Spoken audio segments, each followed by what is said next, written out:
খেলা চলছে বিশ্বজুড়ে। ফুটবল, ক্রিকেট ছাড়াও খেলার রয়েছে এক দীর্ঘ ফর্দ। শুধু ফলাফল নয়, গত, আজ এবং আগামীর খেলাকে প্রেস বক্স থেকে আমরা দেখতে চাই ভিন্ন চোখে। সেই দেখাটাই দেখতে পাবেন এখন মাঠে। সঙ্গে রয়েছি আমি আরিফুল ইসলাম সাহাব। আজকের এখন মাঠের আলোচনার বিষয়বস্তু ভারত পাকিস্তান ম্যাচের মহারণ। আর এই বিষয়ে আলোচনা করার জন্য স্টুডিওতে অতিথি হিসেবে আছেন ক্রীড়া সাংবাদিক নোমান আব্দুল্লাহ। স্বাগত আপনাকে। ভারত পাকিস্তান ম্যাচ মানেই তো বাড়তি উত্তেজনা, এবং সেটা নিয়ে এবার একটু উত্তেজনার যেই পরিসংখ্যান কিংবা উত্তেজনার যে চিত্র, সেটা একটু বেশিই ছিল মনে হয়। তবে পরিসংখ্যানগত দিকটাতে একটু আগে যেতে চাই যে ভারত পাকিস্তান ম্যাচে এখন পর্যন্ত টি-20 বিশ্বকাপ বা অন্যান্য টি-20 ম্যাচগুলোতে দুই দলের যে পরিসংখ্যান, সেই পরিসংখ্যানে কে এগিয়ে বা পিছিয়ে আছে, সেই পরিসংখ্যানে কিন্তু আমরা বরাবরই যেটা দেখি যে অন্তত বৈশ্বিক যেই আসরগুলো, সেই আসরগুলোতে ভারত অনেক বেশি এগিয়ে থাকে। আন্তর্জাতিক টি-20তে 12 বার ভারত জয় পেয়েছে পাকিস্তানের বিপক্ষে, 3 বার জয় পেয়েছে পাকিস্তান। অন্যদিকে টাই হয়েছে একটা ম্যাচ, এটা 2007 সালের বিশ্বকাপে সম্ভবত। এবং টি-20 বিশ্বকাপে 6টা জয় পেয়েছে ভারত, বিপক্ষে একটা মাত্র জয় পাকিস্তানের। আজকের ম্যাচে নোমান কি মনে হচ্ছে যে ভারত পাকিস্তান কথার লড়াইয়ে তো দুই দলই দেখা যায় যে সমানে সমান থাকে, মাঠের লড়াই আসলে কোন দলে গিয়ে থাকবে? দেখুন সাহাব, যে পরিসংখ্যানটা আপনি দেখাচ্ছেন সেখানে আসলে দুই দলকে যেভাবে আমরা দেখি, যে চিরপ্রতিদ্বন্দ্বিতার কথা বলি, যে ঝাঁজ আমরা কথার ঝাঁজ পাই, সেটা কিন্তু এই চিত্র বলে না। হ্যাঁ, অনেক বছর ধরেই এই দুই দলের আসলে রাইভালরিটা ওভাবে নাই মাঠের লড়াইয়ে, বাট কথার লড়াইয়ে এখন পর্যন্ত টিকে আছে।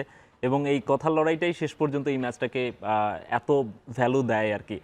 আপনি একটু আগে টিজারে যেটি বলছিলেন যে সবগুলো ম্যাচের টিকিট বিক্রি হয়ে গেছে, 3-4 গুণ দামে বিক্রি হচ্ছে, হোটেল পাওয়া যাচ্ছে না, যে দুই দেশের সমর্থকরা সেখানে গেছেন খেলা দেখার জন্য, তারা রাস্তায় ঘুমাচ্ছেন, এই ধরনের চিত্র দেখা গেছে।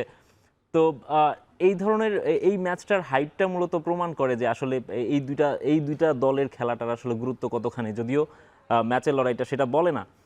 আজকেও নিশ্চিতভাবেই ভারতীয়রা এগিয়ে থাকবেন, নানা কারণে তারা এগিয়ে থাকবে। তাদের দলের যে ভার, তাদের নামের যে ভার, সব দিক থেকেই পাকিস্তান অনেকটাই পিছিয়ে। এবং র্যাঙ্কিংয়ের কথা বলেন, সাম্প্রতিক সময়ের পরিসংখ্যানের কথা বলেন, সাম্প্রতিক পারফরমেন্সের কথা বলেন, সব দিক থেকেই পাকিস্তান কিছুটা পিছিয়ে থাকবে। কিন্তু এখন যেই চিত্রটা, এই ম্যাচটার আগে যত নাটকীয়তা হয়েছে, সব কিছু মিলিয়ে এই ম্যাচটা বাড়তি একটা নজর তো সবার কাড়বেই। যেমন আমরা মাছের কথা বলছিলাম, তবে মাছের বাইরেও আসলে দুই দলকে নিয়ে নানান ধরনের গুঞ্জন, নানান ধরনের আলোচনা, বিতর্ক হয়। সেই বিতর্কের আলোচনায় ফিরবো। তবে দর্শক, একটা বিরতির সময় হয়ে গেছে, ফিরছি কিছুক্ষণের মধ্যে। স্টুডিওতে আছেন নোমান আব্দুল্লাহ। ভারত পাকিস্তান ম্যাচে মাঠের যেই পরিসংখ্যান, মাঠের লড়াইয়ের চাইতেও এখন সাম্প্রতিক সময়ের যেই ইতিহাস, সেখান থেকে বড় প্রশ্ন যে ভারত পাকিস্তান ম্যাচ শেষে বা ম্যাচ শুরুতে টসের সময় পরস্পর দুই অধিনায়ক কিংবা দুই দলের খেলোয়াড়েরা হাত মেলাবে কিনা। কারণ এশিয়া কাপে 3টা ম্যাচ হয়েছে, একটা ম্যাচেও হাত মেলায়নি। এবার কি সেই ধারা ভাঙবে কিনা? আচ্ছা, এটা হচ্ছে এই যে সাম্প্রতিক যে ঘটনাটা ঘটেছে, পাকিস্তান ইন্ডিয়ার ম্যাচ বয়কট করেছে, তারপর যে কনসিকুয়েন্সগুলো আমরা তো সবাই জানি, দফায় দফায় বসেছে আইসিসি, বিসিসিআই, পিসিবি, সবার সঙ্গে এইসব বিষয় নিয়ে কথা হয়েছে। সর্বশেষ যে মিটিংটা হয়েছে আইসিসি, পিসিবি এবং বাংলাদেশের ক্রিকেট বোর্ডের সভাপতি যিনি ছিলেন বুলবুল ভাই, তিনিও ছিলেন। সেখানে যে ক্লজগুলো, পাকিস্তান যে দাবিগুলো জানিয়েছিল, তার মধ্যে একটা ছিল এটা যে কার্টিসিটা যেন ক্রিকেটাররা মাঠে মেনটেন করে, এবং এই যে হ্যান্ডশেক না করার যে ব্যাপারটা, বা হ্যান্ডশেক না করার কারণে পরবর্তীতে তারা যে ট্রফিটাও নেয় নাই এশিয়া কাপের, সেটা যেন মাঠে এরপর থেকে আর না হয়। অর্থাৎ পাকিস্তান নিজেদেরকে, এটা এক ধরনের অপমান তো না, যে তাদের ক্রিকেটারদের সঙ্গে হাত মিলাচ্ছে না বা তাদের লোকের কাছ থেকে তারা ট্রফি নিচ্ছে না। সো এটা যেন ক্রিকেটাররা মেনটেন করে, সেই শর্তটাও কিন্তু পিসিবি বেঁধে দিয়েছে। দুই দলের অধিনায়ক কিন্তু প্রেস কনফারেন্সে একটু রহস্যই রেখে দিয়েছেন যে ম্যাচ পর্যন্ত অপেক্ষা করুন, আসলে কি হবে। সেটা হয়তো তারা রেখেছেন, কিন্তু ওই যে বললাম, আমরা যতটুকু জানি, যদিও এটা এখন পর্যন্ত কেউ খোলাসা করেনি যে আসলে এই ধরনের ক্লজ ছিল কিনা, কিন্তু এই ধরনের একটা শর্ত নাকি দিয়েছে পিসিবি, এবং সেটাতে আইসিসি অ্যাগ্রি করেছে। আইসিসি এখন ইমপ্লিমেন্ট করার দায়িত্বটা এখন আইসিসির, নট বিসিসিআই বা পিসিবি। ক্রিকেটাররা কি ডিসিশন নেবে মাঠে, সেটা অবশ্যই আইসিসি নেওয়ার কথা না, কিন্তু তারপরও এই ধরনের জিনিসগুলো যেগুলো মাঠের বাইরের আলাপ, সেই বিষয়গুলো নিশ্চয়ই তারা ইম্পোজ করার অধিকার রাখে। ওসমান তারেক মিস্টিরিয়াস বোলার বলা চলে, তাকে নিয়ে বিশ্বকাপের আগে অনেক ধরনের আলোচনা হয়েছে। ইন্ডিয়ার যে ব্যাটিং লাইন আপ, সেখানে তিনি কাঁপন ধরাতে পারবে কিনা? এখন পর্যন্ত তো তিনি একটা রহস্য তৈরি করেছেন নিশ্চয়ই। কালকে তাকে ভারতীয় অধিনায়ককেও তার ব্যাপারে কথা বলতে হয়েছে, তার মানে নিশ্চয়ই তাকে তারা গুরুত্ব দিচ্ছে। এবং আমরা দেখেছি ভারতীয়রা নেটে ওসমান তারিকের মতো একজন বোলারের বোলিংয়ে তারা প্র্যাকটিস করছিল। সুতরাং বলা চলে যে তারা তাকে সিরিয়াসলি নিচ্ছে, এবং ওসমান তারিকও এখন পর্যন্ত যেভাবে পারফর্ম করছেন, তার গল্পটা অনেক সুন্দর, তার ক্রিকেটে কামব্যাক করার গল্পটা অনেক অনেক সুন্দর।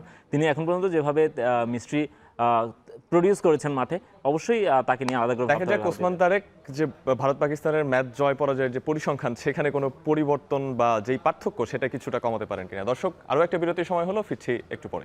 ভারত পাকিস্তান ম্যাচের স্কোরের পাশাপাশি আরও একটা জায়গায় সবার চোখ থাকে, সেটা হচ্ছে দর্শকদের সংখ্যাটা বা দর্শকদের স্কোর কত হলো। স্কোর বলতে কতজন দর্শক আসলে ম্যাচটা দেখছেন। 2011 সালে 55 কোটি দর্শক একটা মুহূর্তে ম্যাচ দেখেছিল ভারত পাকিস্তানের। লাস্ট যেই ওয়ানডে বিশ্বকাপটা হলো সেখানে 49 কোটি দর্শক দেখেছে। এবার সাম্প্রতিক যেই ইস্যুগুলো যেগুলো নিয়ে অনেক তর্ক বিতর্ক হয়েছে, আইসিসি, ভারত, পাকিস্তান তারা পরস্পর বসেছে এই ম্যাচ হবে কিনা সেটা নিয়ে, সব মিলিয়ে যেই ধরনের উত্তেজনা আসলে টের পাওয়া যাচ্ছে, মনে করা হচ্ছে বা সম্ভাবনা দেখা যাচ্ছে যে এই ম্যাচে আগের সব অতীতের রেকর্ড ভাঙতে পারে। আপনার কাছে কি মনে হয়? হ্যাঁ সাহাব, অবশ্যই। এবং এই দর্শকরাই কিন্তু হচ্ছে এই ম্যাচের মূল ভ্যালু আর কি। হ্যাঁ, ভ্যালুটা বাড়ানো হচ্ছে দর্শকরা, কারণ এই ম্যাচে আমরা তো আগেই দেখেছি মাঠের পারফরমেন্স কিন্তু আসলে এই ম্যাচটার এত দাম তোলার কথা না, দামটা তোলে হচ্ছে দর্শকরা। এবং এই দর্শকদের রেকর্ডটাই হচ্ছে ব্রডকাস্টারদেরকে টানে, ব্রডকাস্টাররা হচ্ছে এটার জন্যই এত টাকা পে করে। আপনি জানেন যে এই ম্যাচটা করার জন্য কেন এত কিছু করতে হলো আইসিসিকে, বা সবার কেন এত নাকানি চুবানি খেতে হলো? কারণ হচ্ছে এই ম্যাচটা যদি না হতো সেক্ষেত্রে জিও হটস্টার তাদের চুক্তি বাতিলের ঘোষণা দিয়েছিল, সেটি হচ্ছে $3 বিলিয়ন। অর্থাৎ আইসিসির পুরো মার্কেটটাই পড়ে যেত যদি এই ম্যাচটা না হতো। সুতরাং এই দর্শকরাই হচ্ছে এই ভ্যালুটা বাড়ান।